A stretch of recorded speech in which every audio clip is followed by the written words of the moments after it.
Hi guys, so I'm going to go over with you the activity that we're going to start today.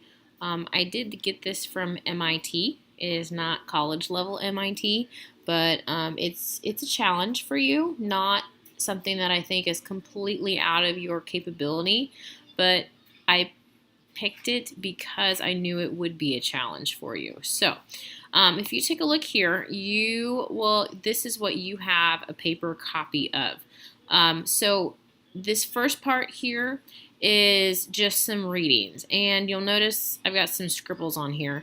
Over here on the side, hopefully you can see my mouse moving, but I hope this does not get cut off on the copy machine. But we're going to do an activity where we're using two different colored highlighters. So I have these little boxes here. If you would just color in which highlighter goes with the important info. Maybe it's the yellow one.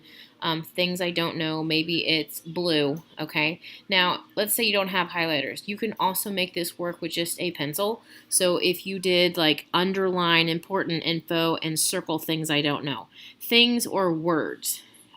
There will be a lot of words in here that may be new to you, and that's okay. I would suggest that you circle those, maybe Google them, see if you can figure out what they might mean, okay? All right, so what I want you to do, very first thing, I want you to read through the readings here. Some of it's new information, which is great. Some of it is also reinforcement of some of the stuff that we've just learned about the layers of the atmosphere.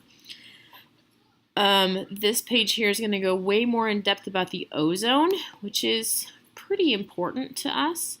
And then this one of the things I liked about this activity is it goes through and it talks about the differences in the ionosphere. There are differences that's divided into regions. So it's broken down even more. And then we talk about the sun's effect on the ionosphere, okay? So once you go through and you've made all of your highlights and your annotations, and I want to see things written in on the text like questions that it makes you think of, okay? This shouldn't be something that takes you 10 minutes, okay? I want you to put some time and real effort into this before you move on to the next part. So the next part is the worksheet part.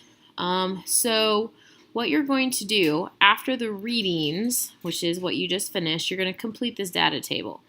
So in a way, you've already started the work for this. So what they're looking for here is for each layer that they've identified, and it's broken down in here in the readings, use your headings, okay?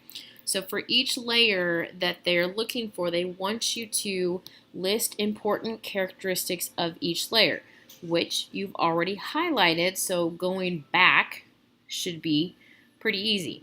Do not, I repeat, do not do this as you are reading, okay? When you do that, you lose part of the reading process that makes this information stick in your brain, okay? So you do need to read through it and highlight it the first time and then go back and look through your readings. The more times you are exposed to information, sorry, my dryer just went off, the more you are going to remember it, okay?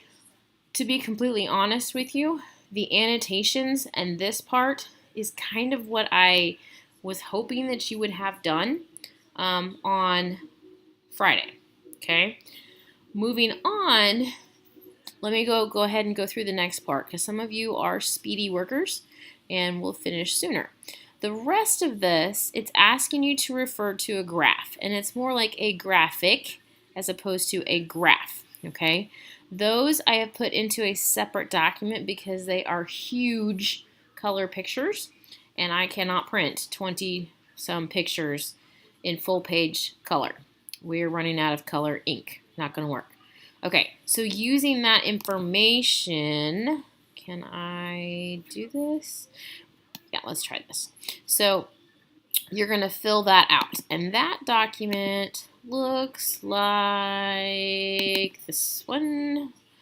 Okay, I have no idea why there's this huge space.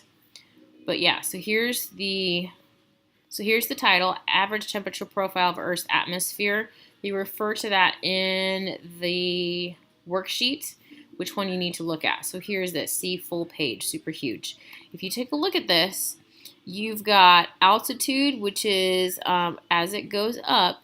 And what they've done is they've recreated, here's the layers. And this red line here represents what the temperature is doing. The temperature scale is down here. 0 is right here. Right here. Take a notice of that. 0 is not over here.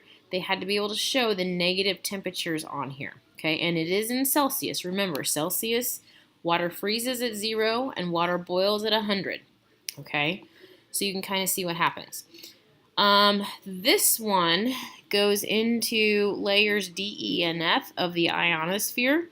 And so it kind of breaks it down even more for you.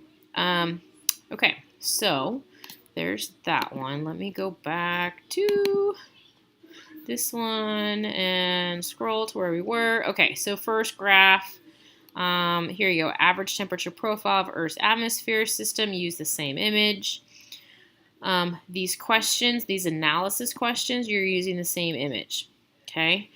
The next chunk right down here, actually this little tiny last bit here is you're going to use that last one for. So you're looking at the differences, and then I'm asking you to think critically. Now, this is not a lot of space to write, depending on how the copies work out. If there's a blank page on the back, you can move your answers to that back page, or you can attach another sheet of paper and staple it all together. So there is that activity for you guys. Good luck. You will do just fine. Okay, I will see you soon. Okay.